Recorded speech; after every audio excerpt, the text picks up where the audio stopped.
I'm Virginia Doran, your host for To the Point, generously produced by the American Acupuncture Council.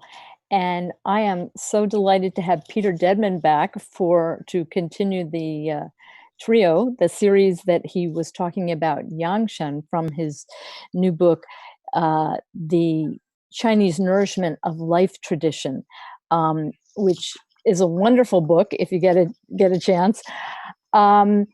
And, you know, most of you will know Peter because he's definitely one of the luminaries and experts of the field. He's been in the healing arts and health field for over 40 years.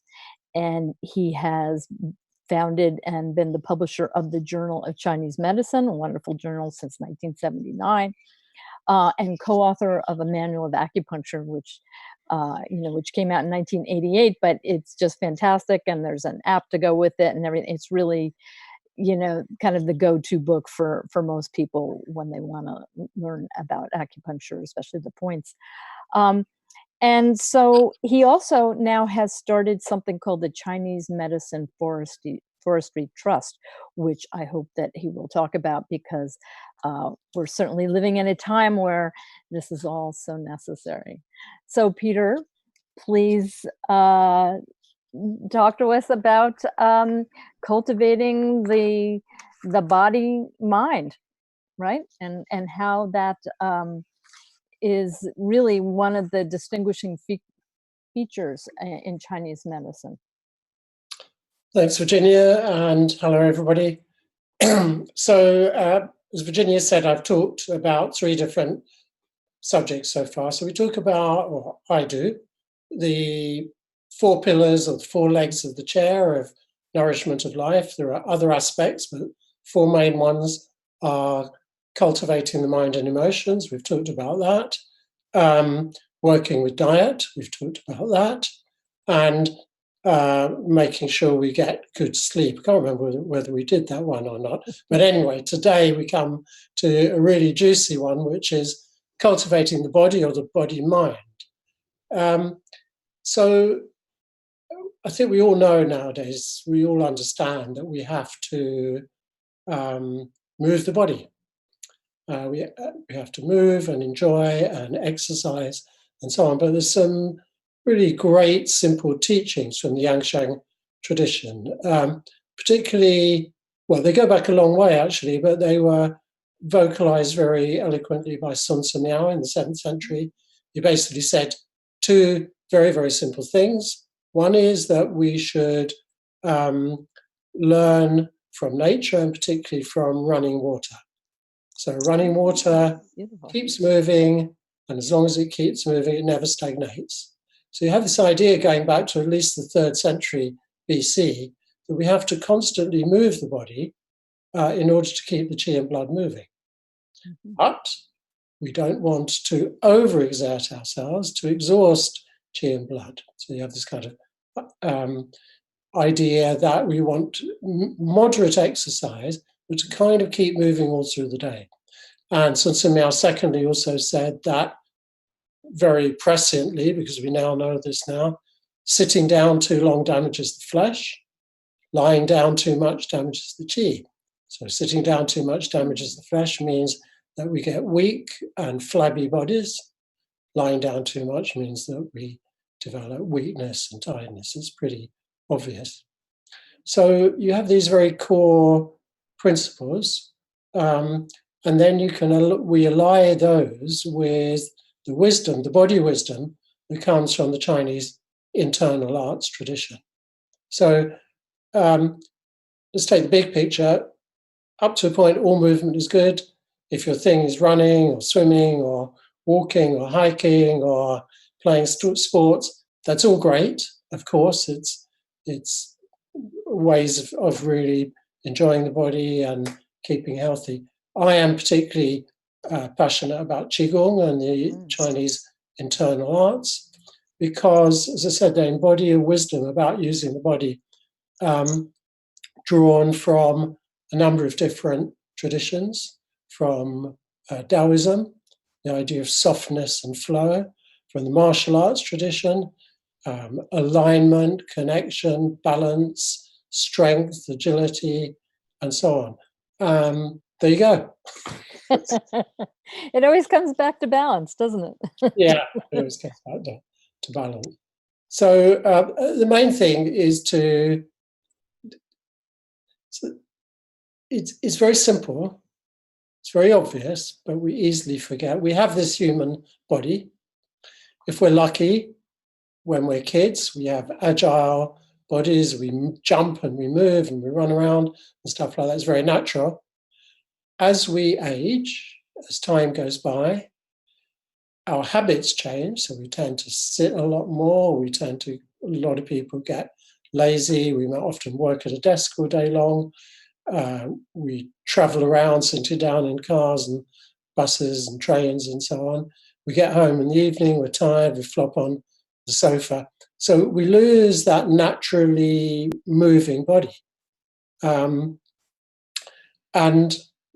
that's the thing, to encourage ourselves to move as much as possible.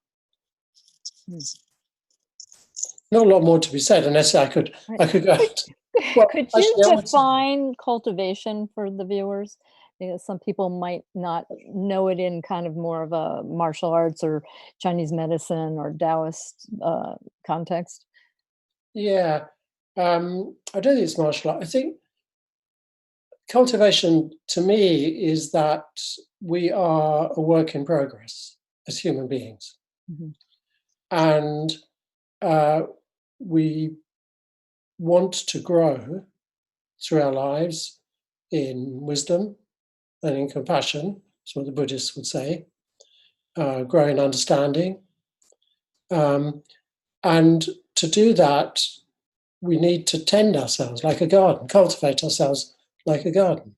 Mm-hmm. We need to cultivate our minds and emotions, and we need to cultivate our body. And the thing about the kind of body work that I'm interested in, which is this Chinese internal arts tradition, is it doesn't just cultivate the body, it actually cultivates what we call the three treasures. It cultivates the body, Jing. It cultivates Qi, the breath. So a lot of the internal practices are done with slow, deep, lower abdominal breathing, which we now know from research, actually mostly in the psychiatric field, research and into yogic breathing practices. Mm-hmm. When we do slow, deep breathing at around 5 or 6 breaths a minute, we shift our body into an optimum state. It's called coherent breathing. So lots of things happen to blood pressure, to heart rate, but the most interesting one probably is, especially because of the lower abdominal breathing, which moves the diaphragm down, that stimulates the vagus nerve, and that shifts us into restful, repairing, relaxed, calm, parasympathetic state, which is also characterized by emotional openness and friendliness. So we cultivate the body, we cultivate the breath, and thirdly, we cultivate the mind. So when I say cultivate the mind, I mean we introduce an element akin to meditation into the practice. Mm-hmm. So when we do slow movement, we do it mindfully. We try and rest the mind in the body and breath, train it not to keep wandering off. Mm-hmm. So we have this kind of perfect mix of body, breath, and mind. Now, does the Chinese tradition incorporate something like a sound or a mantra like they do in the yogic tradition with movement and breath? Like in Qigong, for example, there's thousands of methods, thousands of styles. So there are two kinds of things that happen as far as sounds are concerned.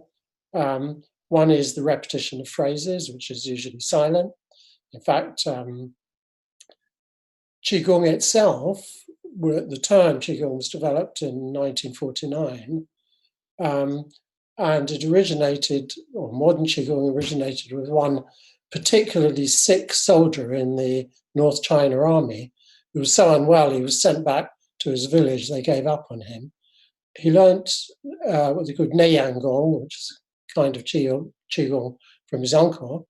And basically what he did is he stood breathing through the soles of his feet and repeating a phrase to himself. My body is still, but my organs move. He did that for 108 days, was cured, went back to the army. They were impressed, and within a couple of years, Qigong centers were being set up all over the place.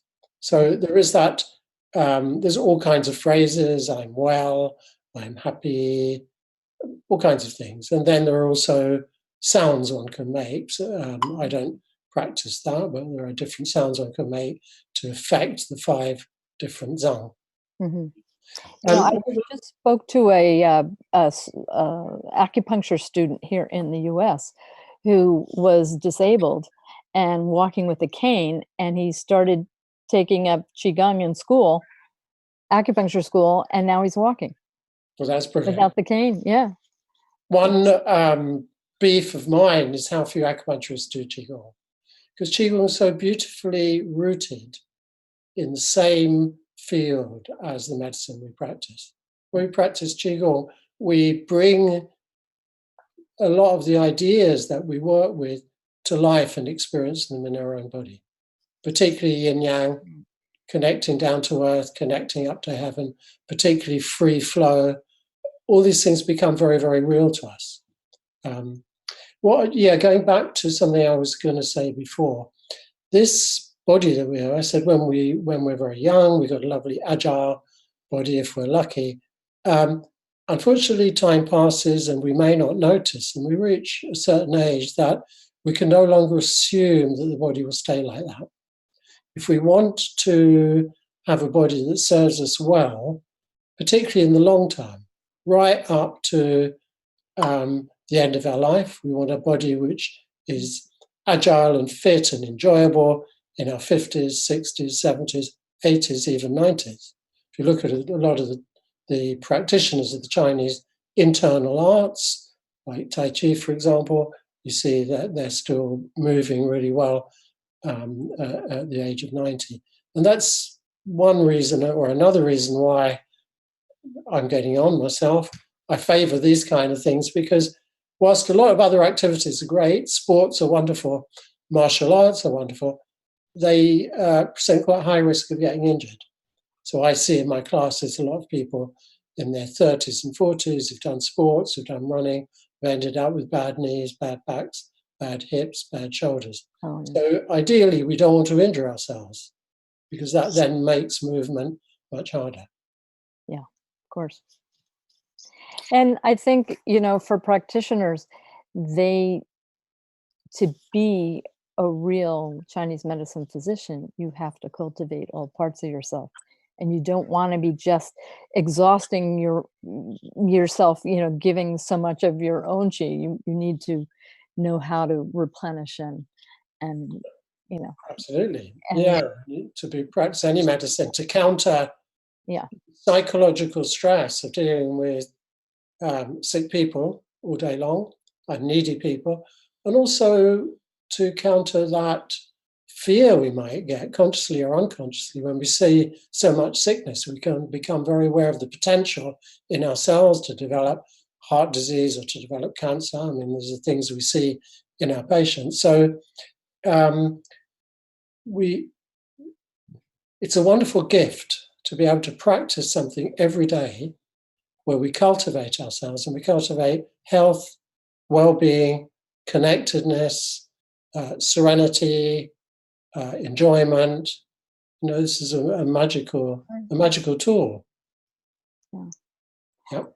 I know people say to me, well, how is it that you can do that, or you're not reacting to that? And it's like, well, I've been meditating almost 50 years. So, and they're kind of like, well, why does everything bother me? And what, whether it's a patient or a student or something.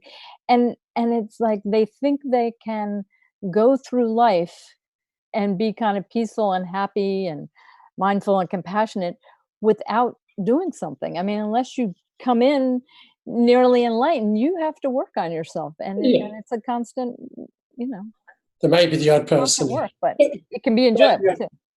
maybe the odd person who is naturally like that. Most of us aren't. But the other thing I mentioned, the parasympathetic state, when a practitioner puts themselves into true, calm, centered parasympathetic state, that we know from some of the work of a psychiatrist called Stephen Porges into vagal nerve, into the complexity of the vagal nerve, that parasympathetic state can communicate itself instantly to patients through our facial expression, through the tone and rhythm and melody of our voice, and through our ability to genuinely hear them, not just pretend to be listening whilst we're thinking about our lunch and so on. That can transmit itself. All humans do it to each other. That's one of the great reasons that Homo sapiens has been so successful, that we are able to transmit feelings of safety to each other. That can be an invaluable part of healing, because a lot of patients are continually stressed. They're continually stuck in sympathetic dominance, where they're feeling tense and stressed and nervous and anxious and fearful and untrusting. So to have an encounter with a practitioner who is in a parasympathetic state can give them more than permission, can actually summon forth that in the patient. So even before we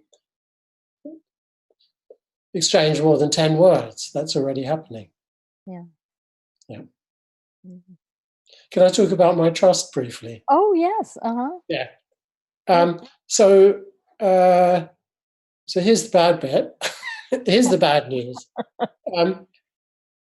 There's no doubt now, unfortunately, sadly, terribly, really, that the world, the planet, is facing a real impending crisis of climate change and species extinction. People respond in different ways. A lot of people, it's a very common human reaction to turn away and pretend that it's not happening. So denial is really a very common reaction, as we see, for example, in the President of the United States. Anger, common, perhaps futile anger. Grief, sorrow, that's a really genuine reaction, especially if we love nature and we love the complexity of nature, to see it being destroyed day by day and see species going, we're living through one of the great extinctions of species at the moment. Grief and sadness is possible, and fear or terror even, because if we don't change our ways in really a relatively short time, it's already happening now, but in a couple of decades we could see changes that are really going to threaten the health and well-being of humans in many parts of the planet. So one of the antidotes to fear and denial is action, is to try and do something that is positive. And I, partly through my practice of Qigong, standing like a tree is a common practice in Qigong, and a general love of nature that's grown with me as I've grown older, I have focused on tree planting, because we don't just need to stop putting carbon dioxide into the atmosphere, we need to find ways to remove it. And whilst they look at high-tech solutions, the most effective solution now is a low-tech one, which is nature, trees. So a single tree will sequester vast amounts of carbon dioxide. It gives forth oxygen. It provides a home to thousands of species. And strangely, interestingly, when we human beings look at trees and walk amidst trees, it has wonderful effects on our stress levels, on our blood pressure, and our feelings of well-being. So trees are just great. So I, with some local Chinese medicine colleagues, set up a thing called the Chinese Medicine Forestry Trust. And we're appealing to everybody involved in Chinese medicine in any in any way throughout the world, practitioners, students, schools, professional associations, Chinese medicine businesses, to look at this as this is our own charity, to donate to the charity, and then we shift everything we receive into 3 international tree planting and forestry protection projects. So we've been going a month. The first month we raised about $4,000. It's not a vast amount of money, but that represents, especially when a lot of the trees are planted in developing countries, it can cost as little as $1 a tree. That represents about 2,000 to 3,000 trees that we've been able to support. So go to ChineseMedicineForestryTrust.com, make a donation, ideally a regular monthly donation. If you give $10 a month, you can go to bed every night realizing that you've planted up to 10 trees yourself in a month. Wow. So, and what's the website, the initials for it? Because it's probably not written out the whole name, right? Well, the full name is Chinese Medicine Forestry Trust.com. Right. Yeah. Oh, it is. Oh, okay. I had some initials. I know. We changed that. Okay. Tried to made it simpler. Sorry about that. Yeah. So what countries are you planting in? Well, there's 3 tree organizations. One just works in the United Kingdom because we're the least forested country in Europe. Mm-hmm. The other 2, there's the World Land Trust and Tree Nation. They plant all over the world. They go to different countries. For example, Tree Nation's got a project going in Vietnam at the moment.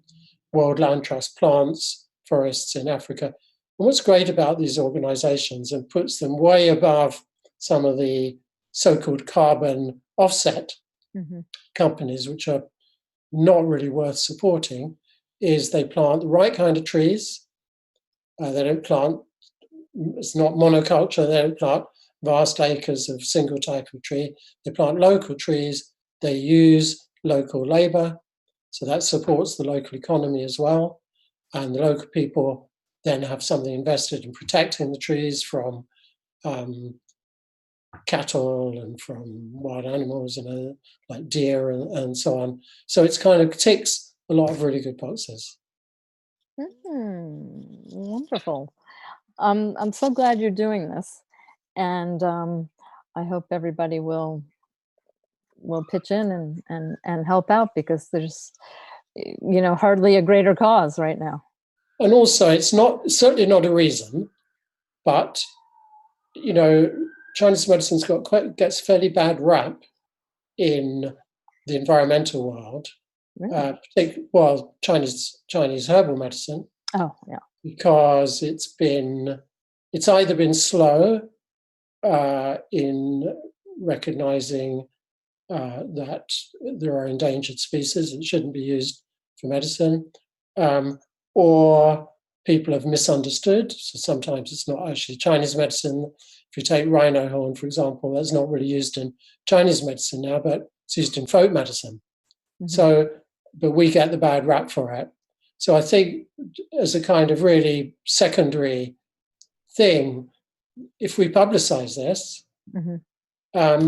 this can raise the reputation of Chinese medicine, because see, medicine has always been at the forefront of community and social health.